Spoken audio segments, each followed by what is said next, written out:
So, three key things that you must master and get right in your construction building business to absolutely crush it. And it's as simple as this drawing here.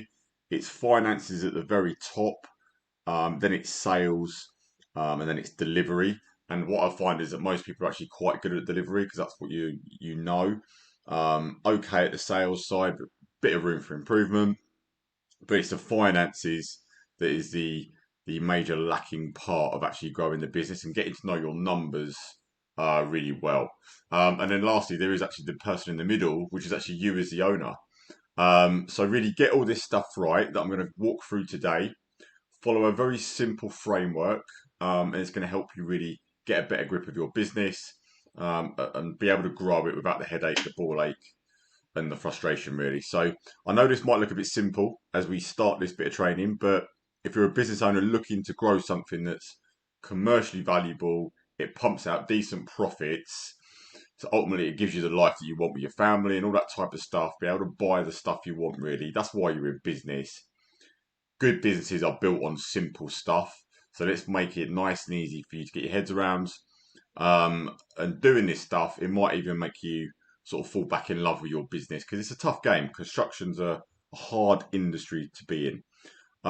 So I really want to focus on the finances side of things because that is, like I say, the gaping hole in most people's stuff. Now, really, with finances, it all starts with pricing work because, you know, saying the absolute truth to you guys, if you look at your business finances and numbers as maybe as a bit of an afterthought, maybe it's low on the priorities when it should really be your first priorities. It's normally because you're not that confident in your numbers. You don't fully know what you're doing. Maybe there's some doubt there around the numbers and how you're working stuff out. Um, it's understandable because the education gap in this industry is absolutely huge, and I used to have this gap as well. So I know exactly how you feel and what position you're currently in.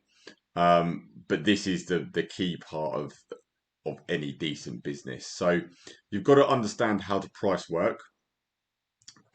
You've got to get it critically right. It's got to be absolutely on the money. Because if you don't price work correctly and starting with that, getting the prices right, you're just setting yourself up to fail because you just don't know where you are with your numbers. So you've got to know the true costs to deliver each job. That's the labour, it's materials, it's plant. You've got to know all of that for actual reality, what it is, because this is where a good job or a bad job starts.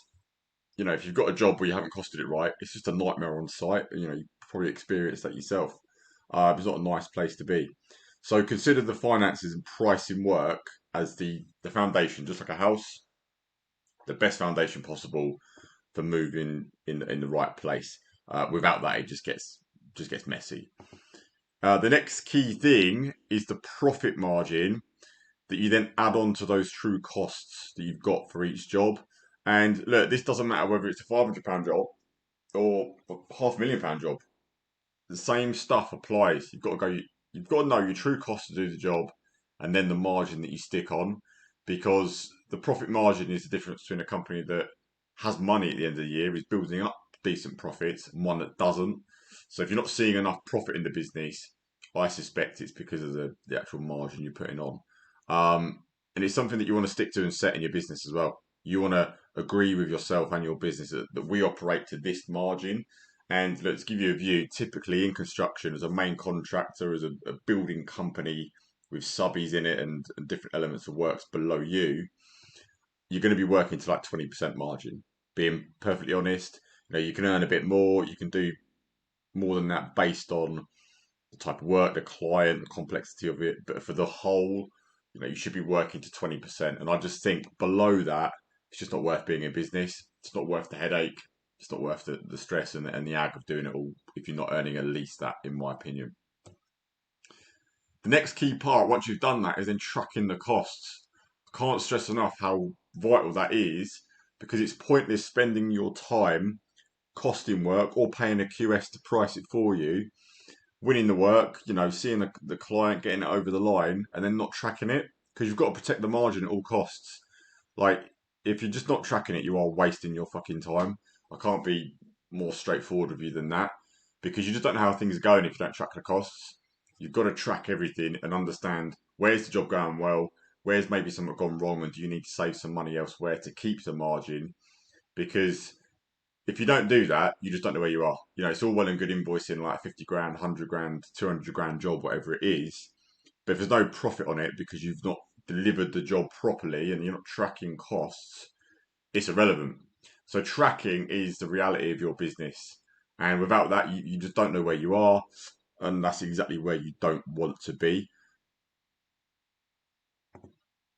And then the next thing is all about profit and loss. So once you've got those three things kicked in with your finance, um, every real proper business does a monthly P&L. It's standard practice, but it's not that standard for when you're a smaller business. It's just not something you're aware of, but it's something you do every month. We've all done it every month. You sit down, you go through every job. Where's everything at? What have we invoiced? What are the outgoings? How's each job actually doing, like line by line, based on where they're at. So you can actually clearly see what's going on in the business and what's coming up. You need to know exactly what profits are going to be made from each job and a forecast to be able to see, well, that's where that job's likely to end up based on what we know today. Because obviously some jobs go on past a month, they could be on for 6 months, certain jobs, or a year. So you've got to have a profit and loss detail so you know what's going on with all the jobs. Because if there are any losses, it will show you that and you can rectify it as well. Because we all know in the building game, things change all the time. So some things are going to go wrong. It's part of the beast. But if you know that as it's happening and you can correct on the way, it's a lot easier than just getting to the end of the job and going, didn't make any money on that. Because asking why and questioning stuff like that is the key to growing. It's a constructive process to understand where you're currently going wrong, where you need to improve, so you don't have to do it again. Because sometimes labour's wrong on site, sometimes it's been mismanaged, maybe by you or a contracts manager or a PM. Maybe the client's been difficult, has refused to pay for certain bits. There's a lot to it. So you only know that when you do a real P&L, so you know exactly what's going on. Otherwise, you can just bury your head in the sand and you're just guessing all the time, which is exactly where I do not want you to be. You're not going to grow a decent business if you're like that. So that's really the four keys of finance, and obviously there's a lot more to it. There's things to talk about like how you manage the VAT money, how you pay dividends to yourselves, how cash flow, loads of different bits. But if you get those four bits right, everything else is quite easy. It's just part of the process. It all stems from those four parts, really. So get those right first, focus on them, and then you'll be in a much better place. Then, as we go into the bottom right of the triangle in sales, the most important part of sales is marketing. I can't stress that enough. Like, sales is actually easy when your marketing's on point. And marketing really is just being known. Like, it's the art of being known. So the more people that know you, the more people that can buy from you and give you money, basically. It's as simple as that. That's the way to look at it. But the marketing and sales go hand in hand. Because if your marketing's on point, the sales, like I say, is actually quite easy. So, like, if no one knows you, they're at a zero, they've never heard from you, and then they see you somewhere, inquire about you, and you're then trying to close that deal, and it could be a £100,000 job, let's say. That's quite difficult to go from zero to like sold. Whereas if your marketing's really good and they Google you and you're everywhere and they know you, they've seen you 6 or 7 times from your marketing, and they're then at a 7 before they actually reach out to you and go, I want this job doing, they're probably not going to get any more quotes because they're already sold on you and your company, which is a much stronger place to be. So that's the machine that you want to grow. And it's done by exactly using what's in front of you today. It's having a decent website that converts. It's having really good social media presence, really good how-to videos on the works that you do, and testimonials, reviews, the whole thing that backs up you are who you say you are, and you'll do what you say you can do as well.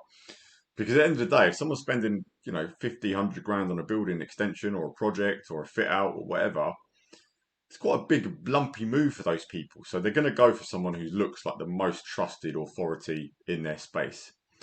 So marketing is overlooked, but it is your priority after you've got the finances locked in Marketing's where you need to spend most of your time to get people in the door. So with that being said, you know, think about it for yourself. You would rather have all your customers at a 7 rather than a 0 before they speak to you.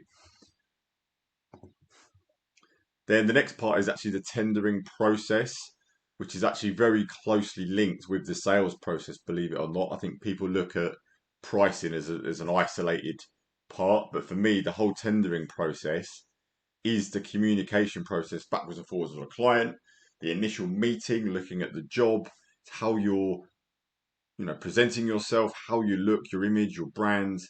It's all going into the sales process. And then it's that backwards and forwards as well, like talking about the spec of the job, talking about maybe using different materials or ways of making things cheaper. The better you do that process, you're selling them on you and your company in that process.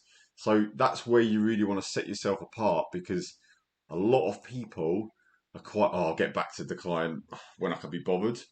Whereas no, if you're good and proactive in that tendering process, you're selling them at the same time. So it's very worthwhile spending your time there. Now, delivery. I won't spend too much time on delivery because most of you are pretty good at it. But for me, look at delivery in two halves. Look at it as on-site stuff. There's a shit ton of stuff that goes on the building site of things to think about, like materials, how lads are doing stuff, the next steps, the program, and all that. But it's the office side as well. And that's what gets left a little bit and gets pushed to one side. Same with the finances. It's a bit of an afterthought. But essentially, getting more organised in the office allows you to run better stuff on site as well. So don't just focus on the physical side of things. You need to focus on, if you get that finance stage right and you've priced the job right and it's easy to understand, it's on a nice document, line items, strip out's going to be a week, groundwork's going to be 2 weeks, brickwork's going to be 3 weeks, whatever. And these are all the costs.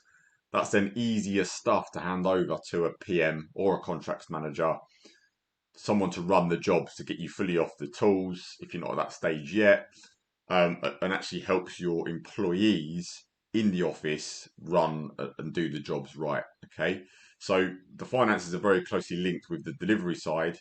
It all comes full circle, and that's why I started with that. So you've really got to get those foundations right, and it makes everyone's life easier to sell easier and then actually deliver the work easier as well. Then obviously the key thing with delivery is delivering the jobs to the costs. Like, you've got to deliver those jobs in line with the cost, and you've got to live and die by them as well. Like, it is what it is. If a job's costed at 20 grand, and let's say you've got 5 grand of profit stuck on that, you can't then deliver the job at 22, 23 grand, because otherwise, you're just pissing money in the wind. And it's like, what's the point in being in business if you're not making money? So the accountability factor has got to be on delivering to those costs so that you protect the margin, and you're in control of each job that you touch. Because honestly, it's fucking ridiculous to be in business and not do that, basically. So you've got to set that structure, set that standard, and like I say, it just makes it easier to employ people because they know what they've got to do as well. So it's clear and concise. Then obviously the art of project management and delivery is just keeping the customer happy. And look, in my experience, the easiest way of doing that, keep the site clean, keep their house clean, or wherever you are, wherever you're working. Do what you say you're going to do. Be on time, be smart, be professional, communicate with them. It's not actually that difficult to keep them happy. Yes, there is the odd ball ache client, but that's the nature of the beast. But the more organised you are, there's less reason for them to have the ump with you. So I'd rather you do everything that you possibly can. You're organised, you're structured, and if the client is a bit of a dick, then it just is what it is. Get through it, move on to the next one. And to be honest, I've always found that every job that's been a ball ache is because we rushed the price in. We didn't have time to spend the actual time that it needed on it at the beginning. You're throwing figures into it just to get the price off your desk. And then you win the fucking job, you're on site, it's a fucking ball ache because you don't know exactly what specs you're working to. You don't have firm costs from subbies and labour, and it's a fucking nightmare. From the day you step on site until the day you leave, all starts from that finance side. So I'm talking from experience, I've done this a lot. Um, and it's just chaos if you work like that. So you can probably relate to a little bit of that as well. And if you don't know your numbers, you don't know how you're going to deliver the job. You don't know your ear roll from your arsehole, and it's just that's where stress comes from, and that's where you end up resenting the job and the customer. So you've got to have your ducks in a row, um, and then everyone's happy when you do that as well. Your customer's happy, your labour on site's happy, everyone's running to the same beat. It's all organised, and it's a much nicer place to work from. And then obviously, last in the middle, it's you. The last part of all this is you. You're the leader. You're the man in the middle, the boss, the gaffer. You're actually running the show. So you've got to be as good as you could be, because each level you get to in business, you've got to become that level of person first to be able to run that type of business. Now, it's your personal development, it's your knowledge, it's your investment back into the business, it's your commitment and focus on the business and not getting like shiny penny syndrome and looking at starting other things. Um, because what you need to do from starting and doing your first few £100,000 a year, your first 500,000 if you like, to then growing into the 7-figure club and beyond as far as your ambition wants to go, is vastly different. It's completely different skill sets, and you will be tested. It's not easy. You have to develop. So you've really got to upgrade yourself ahead so that you are the best leader and you can steer that ship in the right direction. Because you always need to think, if you want to run £1 million company, you've got to be £1 million man first. If you want to run a £3 million company, you've got to be a £3 million man. 5 million, 10 million, whatever it's going to be for you, that's what you need to think like. Because all of this stuff, the finances, the sales, the delivery, and yourself is always under constant scrutiny and always needs constant upgrade to keep the ship moving forward and keep the business growing in the right direction. Now, when I talk about this, it's because there's really two types of people. You've got people that are dabblers, and you've got proper leaders. And the dabbler does a bit of this and a bit of that, and just goes up, down, up, down, up, down, up, down. Doesn't really get anywhere because you don't, you know, actually like solve each problem, make the progress that you want, and actually like get the business to the next level. Whereas the leader tackles each problem, learns, puts systems in place, processes, which sounds a bit boring, but it's essential, and then actually climbs the ladder and grows over the time. And look, I'll be honest, I've been a dabbler before in the past, not knowing what I was doing. But then when I started running my own business, I just didn't have a clue about the finance stuff.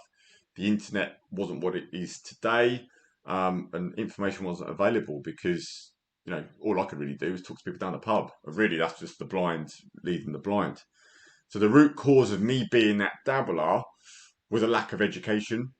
I wasn't a div. I just had holes in my knowledge, and that's why I do stuff like this and this training is to actually teach people what I needed back in the day, to give you the information so that you don't have these problems and you can actually move, take the time out of it and the ball ache out of it and get to where you want to get to a lot quicker. So it can literally save you years of doing things, the hard way and the wrong way. And look, what I really learned by all of this stuff, the game changer for me was actually stopping my own building company at the time, and it was partnering with a bigger company. Two of my friends had a commercial contracting business. They were doing like £3 million a year at the time, way ahead of where I was at that time. And they wanted young blood to come in and run the company. I wanted to learn. So it was a great deal. It was a win-win scenario. And then ultimately, we took that business from £3 million a year to over £10 million a year. And what it allowed me to do was learn from some really clever people, some finance directors, commercial directors, estimators, QSs, and I soaked up all that information, and it allowed me to run the ship properly. We developed a team of 15 plus in the office and like 50 guys out on site. And it really allowed us to build a fantastic team because of that information. And all of that stuff allowed us to work for clients like Red Bull F1 team, Waitrose, their logistics department, and all their warehouses all over the country. the government, things like the prison service, and some luxury stuff in Mayfair and Belgravia and London. And you don't get to work on stuff like this unless you really know what you're doing and you're a proper outfit. You know, you're not getting in just Dave and his two mates in a van to do jobs like this and work for clients like this. So until now, I've been spending all my time just busy doing this stuff, you know, winning this type of work and delivering it with a team. But now I've actually exited that business, and it allows me to help and train people like on this video to get the right information and to really get ahead. And built up a fairly decent following now on Instagram of just giving out free advice to people, so you can follow me on there. Just all to help you grow your business and give you more tips and help and tricks. And it's what's happened is it's allowed me to work with other companies, people like Dan, DJ Moore, Mark Innovate, Jim at Tunbridge, and Shane at Extra Space, and a few other people like that, to literally plug in what I know, show them the right way, save the time, cut out all the ball ache, and add literally hundreds of thousands of pounds of extra profit on their bottom line and turn their ships around. So it's been really cool to be able to do that. Now, if you're interested in taking things a bit further, you've watched this video and you feel like, do you know what, I need some help with the finance side, I need some help with the actual strategy and organisation of the business, then I do work with some other businesses like the guys on the previous slide that I showed you, inside like an elite mentoring program that I've put together, and it helps you level up. But I'll be honest, look, it's not a cheap thing. I just want to get that out there. You know, it's an investment that's built on my 20 plus years of experience in this industry, but it gives you a high return on the business and gets you to where you want to be. Now, I can literally take the time out of, you know, getting you to where you want to be and save you the mistakes. So if that sounds like a potential option for you, you can book a call. It's an application process to book the call so that I can get to know you, just to see if I can actually help and if we're the right fit. But working with me, I'll be honest, it's for driven business owners that are doing at least £500,000 a year now, and you want to get into the 7-figure club and really like take the business to the next level. It's not for one-man bands, new starters, like newbies. And if after that call, you know, the application's all good, we have a call, it's all good, it's just working direct with me. It's very simple, it's very clear, it's no fluff, and you know, hands on. We just roll our sleeves up together, unpack your business, and do what we need to do to push it forward. I've also got all of the systems and stuff that you're going to need. So you don't need anything else. And ultimately, it's your chance to become the leader of your business, you know, and actually grow as a person as well, and not just be that dabbler.